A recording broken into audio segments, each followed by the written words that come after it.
Newton का गति का तीसरा नियम, क्रिया और प्रतिक्रिया। क्या तुमने कभी तोपों के बारे में सुना है? क्या तुमने कभी किसी तोप को चलते हुए देखा है? गोला दागते ही तोप एकदम से पीछे की ओर जाती है। तोप के अंदर एक छोटा सा विस्फोट या धमाका होता है और इस धमाके से पैदा हुआ बल गोले को आगे की ओर दागता है। ठीक उसी समय इस बल की प्रतिक्रिया में उल्टी दिशा में एक और बल पैदा होता है और यही बल तोप को पीछे की ओर ढकेलता है। इसे और अच्छी तरह से समझने के लिए चलो हम एक नाविक को देखते हैं।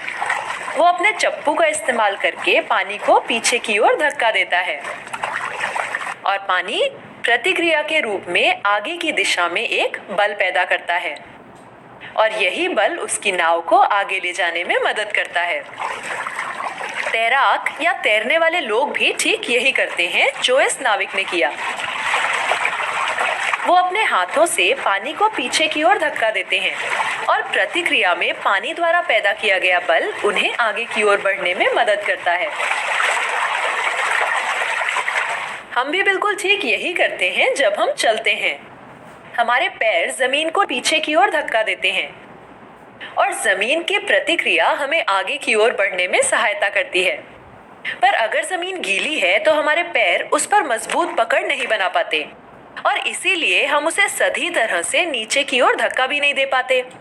और जाहिर सी बात है, फिर धरती की प्रतिक्रिया में भी बल नहीं पैदा होता और इसी वजह से गीली जमीन पर हम चल नहीं पाते हैं।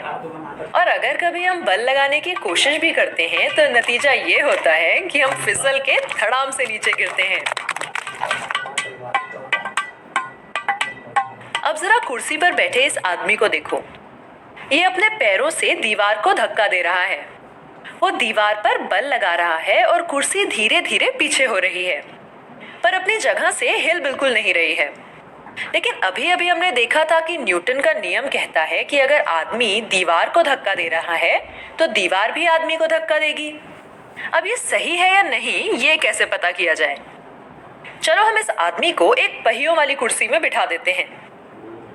अरे, अब तो ये आराम से पीछे की ओर चला गया। पर ये बताओ कि जब वो बिना पहियों वाली कुर्सी में बैठा था तब वो पीछे क्यों नहीं गया?